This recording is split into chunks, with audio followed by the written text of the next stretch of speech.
Please do like share and subscribe, और कृपया करके इस चैनल को बढ़ाने के लिए आप इसको सब्सक्राइब कीजिए, साथ साथ अपने दोस्तों के बीच में भी इसको शेयर जरूर कीजिए। धन्यवाद। गुड आफ्टरनून फ्रेंड्स, आज की अपडेट्स कुछ इस प्रकार से है। जापान के प्रधानमंत्री फूमियो किशिदा पर हमला होने की बात सामने आई है। वाकायामा शहर में जापानी पीएम के भाषण के दौरान एक अज्ञात शख्स ने पाइप जैसी वस्तु फेंक दी। जापानी मीडिया के अनुसार ये पाइप बम था जो पीएम के पास जाकर गिरा, लेकिन उन्हें कोई नुकसान नहीं पहुंचा है। जानकारी के अनुसार जापानी प्रधानमंत्री फूमियो किशिदा को हमले के बाद सुरक्षित रूप से बाहर निकाला गया। न्यूज एजेंसी राइटर्स ने बताया कि घटनास्थल पर एक जोरदार विस्फोट जैसी आवाज़ सुनाई दी। फूमियो किशिदा पश्चिमी जापान शहर में एक मछली पकड़ने के बंदरगाह का दौरा करने के बाद अपना भाषण शुरू कर रहे थे, तभी यह घटना हुई। किशिदा अगले महीने हिरोशिमा में ग्रुप ऑफ 7 G7 नेताओं के शिखर सम्मेलन की मेजबानी करने वाले हैं। जापानी मीडिया ने बताया कि पुलिस ने घटनास्थल पर एक व्यक्ति को दबोच लिया है। जापान के सरकारी चैनल NHK के फुटेज में लोगों की भीड़ को भागते हुए दिखाया गया है। पुलिस अधिकारियों ने विस्फोट के बाद एक व्यक्ति को घटनास्थल से दबोचते हुए जमीन पर ही लेटा दिया। ये घटना पूर्व प्रधानमंत्री शिंजो आबे की पिछले साल एक हमलावर द्वारा चुनाव प्रचार के दौरान गोली मारकर हत्या की जाने के बाद हुई। भाषण के दौरान आबे पर 2 गोली मारी गई थी, जिसके बाद उनकी हालत नाजुक बनी हुई थी। हमले के बाद उन्हें हार्ट अटैक भी आया था और ज़्यादा खून बहने के चलते उनकी मौत हो गई थी। आइए अब हम जो चीन के बारे में कुछ बात कर लें। चीन ने शुक्रवार को एक मिसाइल के सफल परीक्षण को अंजाम दिया है। बता दें कि चीन ने एक ground based mid course missile interception test सफल जमीन आधारित मिड कोर्स मिसाइल अवरोधन परीक्षण किया। रक्षा मंत्रालय ने कहा कि यह अभियान शुक्रवार देर रात चीनी क्षेत्र के अंदर चलाया गया और अपने उद्देश्य को हासिल किया गया। मंत्रालय ने इस परीक्षण को लेकर ज़्यादा जानकारी नहीं दी। उन्होंने कहा कि यह परीक्षण रक्षात्मक प्रकृति डिफेंसिव नेचर का था और किसी देश के खिलाफ नहीं था।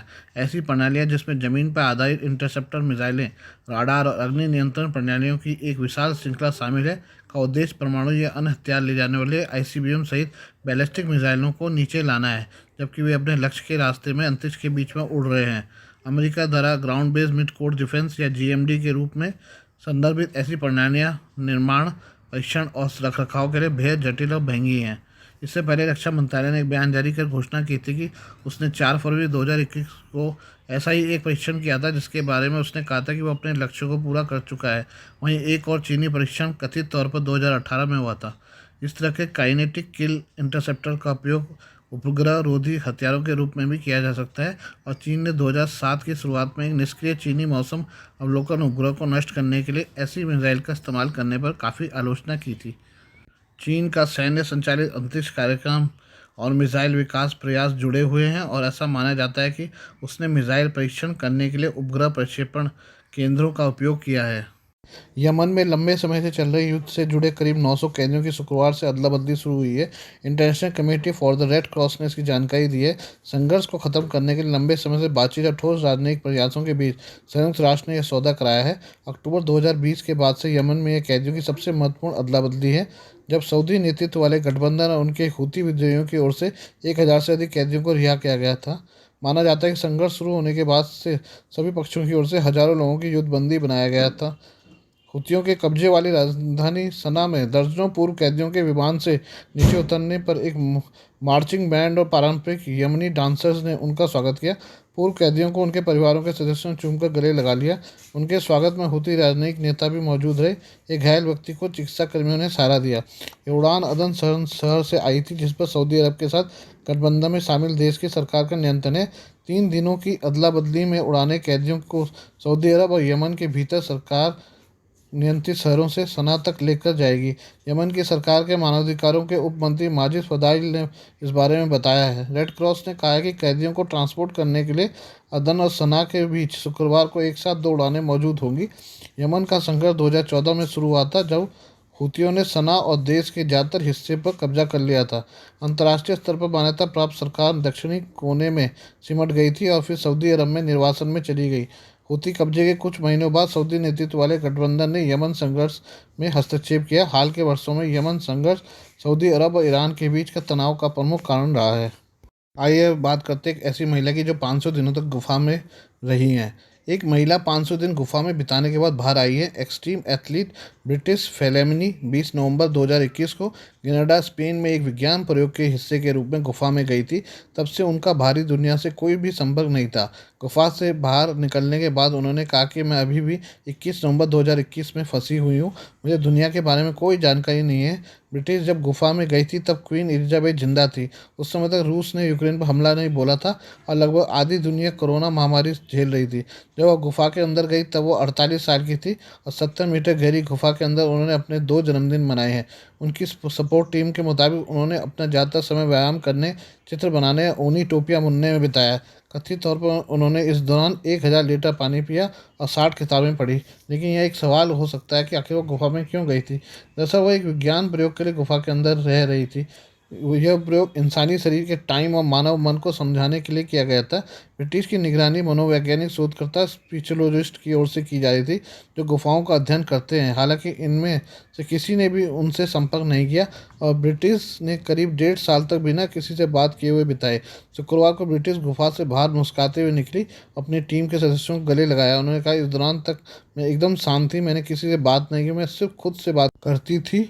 उन्होंने कहा कि पहले नहाने के बाद वो बात करना चाहेंगी। उन्होंने कहा कि 2 महीने बाद वो समय का हिसाब रखना भूल गई थी।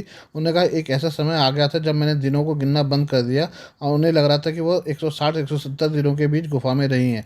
उन्होंने कहा कि अकेले रहने के दौरान एक स्थिति ऐसी आ गई थी कि उन्हें अजीबोगरीब आवाज़ सुनाई देती थी। उन्होंने कहा कि जब शांति होती है तो दिमाग ही ऐसी आवाज़ें बनाने लगता है। उन्होंने अपने सबसे मुश्किल समय को लेकर कहा कि एक बार गुफा में कीड़े आ गए थे और उन्हें साथ रहना पड़ा था।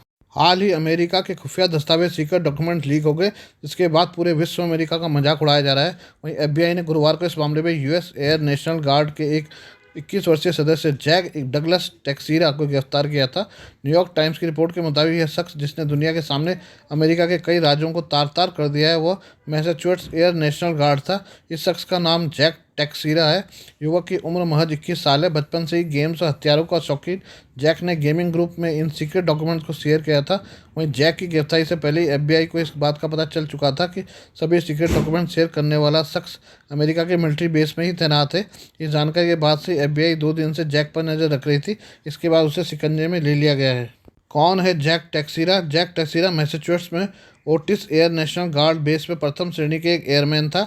उसके सेवा रिकॉर्ड से ये जानकारी सामने आई थी। वह 2019 में एयर नेशनल गार्ड में शामिल हुआ था और सैन्य संचार नेटवर्क के लिए जिम्मेदार एक आईटी विशेषज्ञ के रूप में काम किया। बता दें कि जैक ने अमेरिका के कई सीक्रेट डॉक्यूमेंट गेमर्स के सोशल मीडिया प्लेटफॉर्म डिस्कॉर्ड के चैट रूम में शेयर किए थे। जैक के ग्रुप का नाम ठग सेकर सेंट्रल था। जैक इसलिए भी पूरी दुनिया में फेमस हो रहा है क्योंकि जिन डॉक्यूमेंट्स को जैक ने शेयर किया था उनमें अमेरिका के ही नहीं, नाटो देशों की भी बेहद खुफिया जानकारी शामिल थी। लीक हुए डॉक्यूमेंट में खुलासा हुआ है कि यूक्रेन और रूस के बीच चल रही जंग में यूक्रेन की ओर से सिर्फ यूक्रेनी सेना नहीं लड़ रही है। डॉक्यूमेंट में खुलासा हुआ है कि यूक्रेन पे इस वक्त 14 अमेरिकी टुकड़ियां, 50 ब्रिटेन की टुकड़ियां मौजूद हैं, जो कि रूस से सीधे तौर पर लोहा ले रही हैं। इतना ही नहीं, नाटो ग्रुप के कई देशों की टुकड़ियां भी इस वक्त यूक्रेन में अपना डेरा जमाए बैठी हैं। लातविया की 17, फ्रांस की 15 और नीदरलैंड्स की एक टुकड़ी यूक्रेन के सैन्य गतिरोध में मदद कर रही हैं। इस खुलासे के बाद से वह सभी देश सख्ते में आ गए जो कि दावा कर रहे थे वे यूक्रेन की मदद हथियारों के जरिए कर रहे हैं। इन डॉक्यूमेंटों में बात सामने आई है कि न सिर्फ हथियारों के जरिए बल्कि दुनिया के कई बड़े देश, जिसमें अमेरिका भी शामिल है, सैन्य सहायता भी यूक्रेन को उपलब्ध करवा रहे हैं।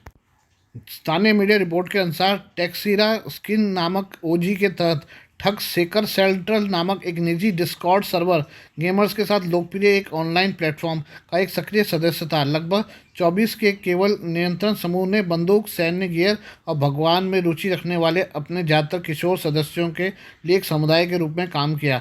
टेक्सीरा ने कथित तौर पर अपने ग्रुप में सीक्रेट दस्तावेजों को शेयर करना शुरू किया, जिसमें गैर अमेरिकी देशों के सदस्य शामिल थे। सबसे पहले उसने सीक्रेट दस्तावेजों को ट्रांसक्राइब किया और बाद में दस्तावेजों की तस्वीरें साझा की, जिसके बाद ये तस्वीरें अन्य समूह पर साझा होने के बाद ट्विटर पर भी वायरल होने लगी। हालांकि दस्तावेजों की संख्या कितनी थी इसकी पुख्ता जानकारी सामने नहीं आई है, लेकिन अनुमान है कि 300 से अधिक खुफिया दस्तावेजों को इस तरीके से शेयर किया गया था। बांग्लादेश की राजधानी ढाका के एक शॉपिंग सेंटर में शनिवार तड़के लगी भीषण आग में हजारों दुकानें जलकर खाक हो गई। समाचार पोर्टल BDNews24.com के न्यू मार्केट पुलिस थाना प्रमुख शफीकुल गनी साबू के हवाले से बताया गया कि आज सुबह करीब 5:45 बजे न्यू मार्केट और ढाका कॉलेज के बीच स्थित शॉपिंग सेंटर, न्यू सुपरमार्केट की दूसरी मंजिल पर लगी और तेजी से अन्य मंजिलों तक फैल गई। उन्होंने बताया कि आग बुझाने में थल सेना, नौसेना, वायुसेना के दल मदद कर रहे हैं। स्थानीय मीडिया की खबरों के मुताबिक आग पर काबू पाने के लिए बॉर्डर गार्ड बांग्लादेश की 12 पलटन को भी मौके पर तैनात किया गया है। आग लगने से क्षेत्र में भारी ट्रैफिक जाम हो गया था, जिससे शहर के अन्य हिस्सों में आवाजाही रुक गई थी। अतिरिक्त पुलिस आयुक्त एमडी मुनीबुर रहमान ने मामले की पुष्टि करते हुए कहा कि साइंस लैब चौराहों से अजमीरा तक यातायात की आवाजाही बचाव प्रयासों के कारण रोक दी गई है। उन्होंने कहा कि शाहबाग से साइंस लैब तक का रास्ता भी बंद कर दिया गया है। दमकल सेवा की 28 इकाइयां भी आग बुझाने की कोशिश कर रही हैं।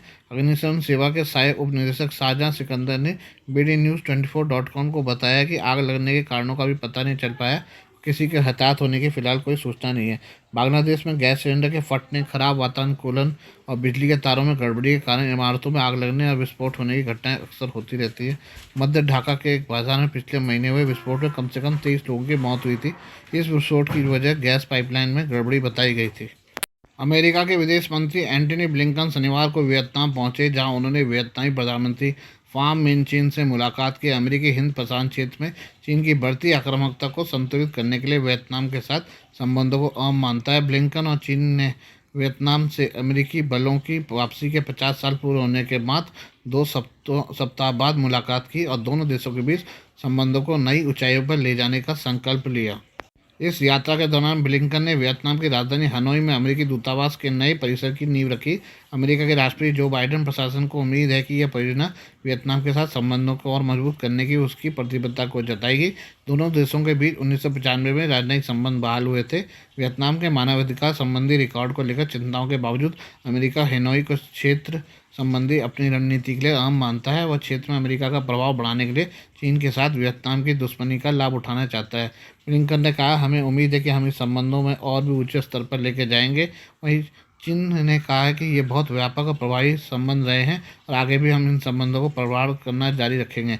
उन्होंने कहा कि हम एशिया प्रशांत या हिंद प्रशांत के प्रति अमेरिका की भूमिका और उत्तरदायित्व की बहुत सराहना करते हैं। चीन का वियतनाम समेत अन्य कई पड़ोसियों के साथ दक्षिण चीन सागर में समुद्री और क्षेत्रीय विवाद है।